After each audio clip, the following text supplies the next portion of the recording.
प्रेमीजनों, कैसे हैं? आज हम श्री शिव महापुराण के विद्यंचर संहिता प्रथम खंड के भाग के पार्थिव पूजन और प्रणय पंचाकों का महत्व बता चुके हैं। अब आगे के भाग के लिए हम शुरुआत करते हैं। इसमें आपका पहला भाग है बंधन और मोक्ष।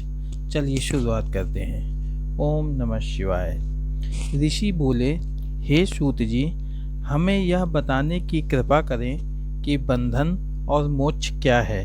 तो सूत जी ने बताया कि प्रकृति के 8 बंधन हैं: मन, बुद्धि, अहंकार तथा 5 तमन्नाएं। ये 8 प्रकृति हैं।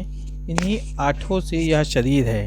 इन्हीं से सभी कर्म हैं। शरीर से कर्म और कर्म से शरीर, यही चक्र लगातार चलता रहता है। शरीर 3 प्रकार के हैं: स्थूल, सूक्ष्म और कारण। स्थूल शरीर व्यापार करता है, सूक्ष्म शरीर इंद्रियों का भोग करता है तथा कारण शरीर आत्मा का उपभोग करता है। इसी से सुख दुख की प्राप्ति होती है। जीव कर्म रूपी डोर से बंधकर 3 देह युक्त चक्राकार घूमता रहता है। जब चक्रकर्ता व्यक्ति शिव जी का पूजन करता है तो वह इससे मुक्ति पा सकता है। शिव ही 8 को वश में किए हुए हैं। जो प्राणी शिव जी की बेर या लिंग में पूजा करता है उन पर शिव जी प्रसन्न रहते हैं। वैसे तो लिंग अनेक हैं, परंतु स्वयं भूलिंग, बिंदुलिंग, प्रतिष्ठित लिंग तथा 4 लिंग एवं 5वां गुरुलिंग है।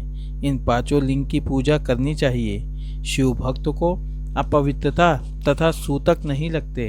पहले गणेश जी का पूजन करके प्रतिदिन शिव जी का पूजन करना चाहिए। शिव जी के पूजन से प्राणी को दैविक और भौतिक ताप शांत हो जाते हैं।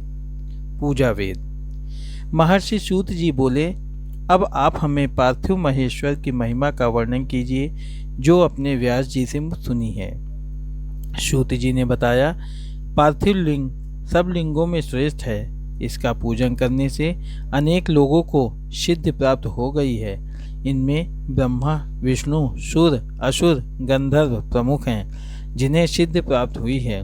सतयुग में रत्न का, त्रेता युग में स्वर्ण का, द्वापर युग में पारे का और कलयुग में पार्थिव लिंग का निर्माण करना चाहिए। पार्थिव मूर्ति का पूजन करने से तप से भी अधिक फल प्राप्त होता है। जिस प्रकार गंगा जी सब नदियों में श्रेष्ठ हैं, उसी प्रकार पार्थिव लिंग सब लिंगों में सर्वश्रेष्ठ है।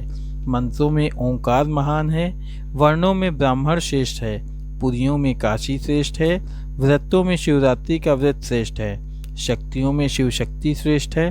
इसी प्रकार लिंगों में पार्थिव लिंग सर्वश्रेष्ठ है। जो व्यक्ति पार्थिव लिंग का जीवन पर्यंत पूजन करता है वह शिवलोक में जाने का अधिकारी बन जाता है। जो ब्राह्मण पार्थिव लिंग का पूजन नहीं करता वह दारुण शूल नामक नरक में जाता है। अतः कोई भी लिंग हो उसे अच्छी तरह बनाकर पूजन करना चाहिए। पार्थिव पूजन कैसे करते हैं, इसकी विधि सुनिए। सूत जी बोले, अब मैं वैदिक रीति से पार्थिव पूजन की विधि बताता हूँ। पहले विधि पूर्वक स्नान करें, फिर विधि पूर्वक संध्या करके ब्रह्मयज्ञ करें, फिर तर्पण करें। सभी नित्य कर्म करके भस्म और रुद्राक्ष धारण करना चाहिए। फिर वेदोक्त विधि से पार्थिव लिंग की पूजा करनी चाहिए। पार्थिव पूजन किसी नदी पर, पर्वत पर, जंगल में, शिवालय में या पवित्र स्थान में करें। शुद्ध स्थान की मिट्टी को जल से शुद्ध करके पिंड बनाकर वेदोक्त विधि से लिंग का निर्माण करें। ओम नमः शिवाय पंचाक्षर मंत्र से पूजा की सामग्री का शोधन करना चाहिए। भूरसी मंत्र से क्षेत्र को पवित्र करें। आयुष्मान से जल को शुद्ध करें। नमस्ते रुद्र मंत्र से स्फटिक मंत्र करें। नमः शमवाय मंत्र से क्षेत्र शुद्ध करें। नमः पूर्वक पंचामृत प्रोक्षण करें। नमो लग्रिप्राय मंत्र से लिंग की प्रतिष्ठा करें। एतुत्राय से आसन प्रदान करें। नमो महंताय से आवाहन करें। इसके बाद भक्ति पूर्वक वैदिक सूक्त से षोडशोपचार पूजन करें। अनेक छंदों में महादेव जी का स्तवन करें। इसके बाद साष्टांग दंडवत करें। विद्वान व्यक्ति यथोक्त विधि से प्रदक्षिणा करें, फिर प्रणाम करके नम्रता पूर्वक विसर्जन करें। ऐसा करने वाला शिव भक्त व्यक्ति अपनी संपूर्ण कामनाओं की सिद्धि प्राप्त कर लेता है। शिवलिंग की संख्या कितनी है? तो सूत जी बोले, हे महर्षियों, पार्थिव लिंगों की संख्या कामना के अनुसार बताई गई है। जो विद्यार्थी है वे 1000 पार्थिव लिंगों का पूजन करें। धन प्राप्त करने के इच्छुक व्यक्ति 500 पार्थिव लिंगों का निर्माण कर उनका पूजन करें। पुत्र प्राप्ति के लिए 1500 पार्थिव लिंगों का पूजन करें। वस्त्रों को प्राप्त करने वाला इच्छुक 500 पार्थिव लिंग का पूजन करे। मोक्ष चाहने वाला व्यक्ति 1 करोड़ भूमि का इच्छुक व्यक्ति 1000, दया प्राप्त करने का इच्छुक व्यक्ति 3000 और तीर्थों की कामना करने वाले व्यक्ति को 2000 पार्थिव लिंगों का पूजन करना चाहिए। पार्थिव लिंगों की पूजा करोड़ों यज्ञों का फल देने वाला है। जिस व्यक्ति का समय शिवलिंग की पूजा किए बिना व्यतीत होता है वह दुरात्मा माना जाता है। शिवलिंग का पूजन करने से संपूर्ण स्थावर जंगम पूजित हो जाते हैं। इस संसार रूपी सागर में तरने का इससे सुंदर कोई दूसरा उपाय नहीं है। भस्म के अभाव में मिट्टी का त्रिपुंड धारण करके पूजन करना चाहिए। रुद्राक्ष की माला तथा बेलपत्र के बिना पूजन ना करें। शिव नैवेद्य और विलव महात्म्य। शिव जी के अनन्य भक्त, दृढ़ निश्चयी और सत्यव्रती शिव नैवेद्य धारण अवश्य करता है। शिव जी के नैवेद्य को पाकर तो पाप दूर भाग जाते हैं। शिव नैवेद्य को भक्षण करने पर अनेकों पुण्य प्राप्त होते हैं। उसे अरबों खरबों यज्ञ से भी अधिक शिव सायुज्य की प्राप्ति होती है। जिसके घर में शिव नैवेद्य का प्रचार होता रहता है उसका सारा घर ही पवित्र हो जाता है। इसलिए शिव नैवेद्य को देखकर खुशी खुशी उसे भक्षण करें। शिव नैवेद्य को ग्रहण करने से ब्रह्म हत्यारा भी मुक्ति पा जाता है। वर्णलिंग, लोहलिंग, सिद्धलिंग और स्वयं भूलिंग में तथा समस्त प्रतिमाओं में चांडाल का अधिकार नहीं है। लिंग के ऊपर का द्रव्य अग्राह्य होता है, परंतु जो लिंग स्पर्श से अलग है वह ग्राह्य है। अब विलव पत्र का महात्म्य सुनिए। हे मुनियों, यह विलव महादेव जी का ही स्वरूप है। संसार के समस्त पवित्र तीर्थ विलव में ही निवास करते हैं। विलव के मूल में लिंग रूप अव्यय शिव का वास होता है। जो व्यक्ति विलव के मूल में जल चढ़ाता है उसे सब तीर्थों के स्नान का फल प्राप्त हो जाता है। जो व्यक्ति विलव के मूल की गंध, पुष्प आदि से पूजन करता है वह शिवलोक को प्राप्त करता है। शिवलिंग पर दीपक जलाने वाला व्यक्ति सभी पापों से छूटकर ज्ञानवान बन जाता है। विलव के मूल में दूध में पका भोजन शिव भक्त को देने वाला व्यक्ति कभी दरिद्री नहीं बनता है। अब शिव नाम की महिमा सुनिए। ऋषिगण सूत जी बोले कि अब आप हमें भस्म, रुद्राक्ष और शिव नाम की महिमा बताइए।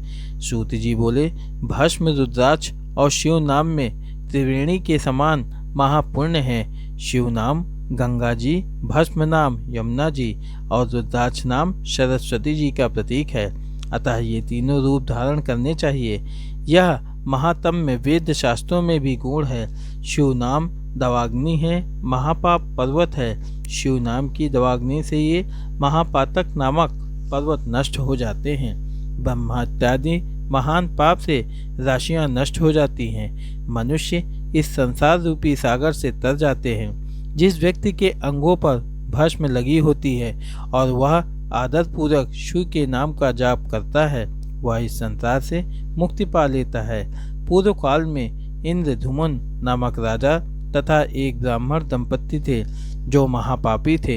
इन दोनों को शिव नाम की महिमा द्वारा सद्गति प्राप्त हुई थी। भस्म की महिमा सुनिए।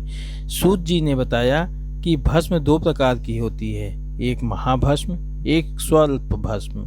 महाभस्म यह 3 प्रकार की होती है, श्रौत, स्मृति, लौकिक। श्रौत भस्म और स्मृति भस्म ब्राह्मणों के लिए है तथा लौकिक भस्म अन्य वर्णों के लिए है। ब्राह्मण भस्म को मंत्र के साथ धारण करें। अन्य वर्ण के व्यक्ति बिना मंत्र के धारण कर सकते हैं। उपलोक की सिद्धि की गई राख एवं यज्ञ कुंड की राख भस्म कहलाती है। यह त्रिपुंड लगाने के योग्य है। भस्म लगाकर त्रिपुंड धारण करके जप करना चाहिए। भस्म और त्रिपुंड लगाकर जो व्यक्ति यज्ञादि कार्य तथा जब तब पूजन आदि करते हैं वे काल को भी अपने वश में कर लेते हैं। जो ब्राह्मण त्रिपुंड धारण नहीं करता है उसकी समस्त पूजा आदि व्यर्थ हो जाती है। वानप्रस्थी, अधिच्छित एवं कन्याएं मध्याह्न में भस्म को जल में मिलाकर या सूखी भस्म को प्रतिदिन धारण करें। ऐसा करने से शिव जी की भक्ति तथा जीवन मुक्ति प्राप्त होती है। अनामिका उंगली तथा छोटी उंगली के 3 रेखा वाला भुक्ति के मध्य एवं समाप्ति तक जितना विस्तार है उतना त्रिपुंड धारण करना चाहिए। शरीर के शेष भागों में धरा, पृथ्वी, वायु और सोम आदि का नाम लेकर त्रिपुंड धारण करें। ब्रह्मा, विष्णु और रुद्र की उत्पत्ति करने वाले भगवान शंकर का ध्यान करके ओम नमः शिवाय मंत्र बोलकर त्रिपुंड को धारण करें। चलिए अब रुद्राक्ष का महत्व सुनते हैं। सूत जी ने पूछा, हे शौनक जी, भगवान शंकर को रुद्राक्ष अति प्रिय है। इसे धारण करने तथा इसे जपने पर पाप दूर हो जाते हैं। स्वयं शिव जी ने पार्वती जी को इसकी महिमा के विषय में बताया था। उसे ही मैं आप लोगों को बताता हूँ। एक दिन शिव जी ने पार्वती जी से कहा, पूर्व काल में मैंने मन को एकाग्र करके दिव्य सहस्त्रों वर्षों तक तपस्या की थी। मेरे मन में कुछ भय सा समा गया। तभी मैंने नेत्रों को खोल दिया। इससे नेत्रों से आंसू गिरने लगे। उन आंसुओं की बूंदों से गौड़ प्रदेश से लेकर मथुरा, काशी, अयोध्या, मलयाचल तथा सहस्त्र पर्वत आदि प्रदेशों में रुद्राक्ष वृक्ष पैदा हो गए। तभी से इसकी महिमा बढ़ गई। वेदों ने भी इसकी महिमा का वर्णन किया है। सभी वर्णों के व्यक्ति इसकी माला को धारण कर सकते हैं। सफ़ेद, लाल, काले, पीले आदि रंग के रुद्राक्ष क्रमशः धारण करें। जप करने में रुद्राक्ष की माला विशेष फलदायक है। गोल, चिकना, मजबूत, कांटेदार, मोटा रुद्राक्ष मनोरथ साधक और मुक्ति प्रदान करने वाला है। रुद्राक्ष शिव जी को अत्यधिक प्रिय है। सभी वर्ण वाले, सभी आश्रम वाले, स्त्री तथा शूद्र भी इस कल्याणकारी माला को पहन सकते हैं। त्रिपुंड धारण कर रुद्राक्ष को धारण कर ओम नमः शिवाय का जप करने से व्यक्ति यमलोक नहीं जाता तथा उसकी अकाल मृत्यु भी नहीं होती है। वह सदैव निरोग रहता है। 3 मुख वाला रुद्राक्ष साधन सिद्ध करता है, विद्या में निपुणता प्रदान करता है। 4 मुख वाला रुद्राक्ष ब्रह्म स्वरूप होता है। इसके पूजन से नर हत्या भी नष्ट हो जाती है। काल अग्नि नामक 5 मुख वाला रुद्राक्ष रुद्र रूप है। यह रुद्राक्ष सभी कामनाएं पूर्ण करने वाला और मोक्ष प्रदान करने वाला है। रुद्राक्ष 14 मुख तक के होते हैं जो भिन्न देवताओं के प्रतीक और अनेक कामनाओं को सिद्ध करते हैं तथा मोक्ष प्रदान करने वाले होते हैं। ओम नमः शिवाय। प्रेमी जनों, आज हमारा प्रथम खंड समाप्त हुआ। आगे का द्वितीय खंड लेके हम प्रस्तुत होंगे जिसका नाम है रुद्र संहिता। इसको हम कल आपके लिए लेके प्रस्तुत होंगे। तब तक के लिए ओम नमः शिवाय। ओम नमः शिवाय।